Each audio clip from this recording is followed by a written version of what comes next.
कथेचं नाव मारुतीचं रहस्य आणि स्वामी समर्थांचा चमत्कार।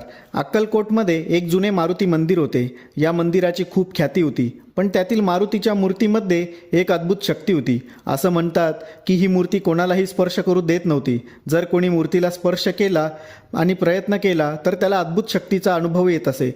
कोणी जवळ गेलं की मूर्ती थरथर कापत असे किंवा विचित्र आवाज येत होते। त्यामुळे पुजारी आणि भक्त दोघेही दुरूनच मारुतीचे दर्शन घेत होते। ही गोष्ट सर्वत्र पसरली होती आणि लोक याला मारुतीचा चमत्कार मानत असत।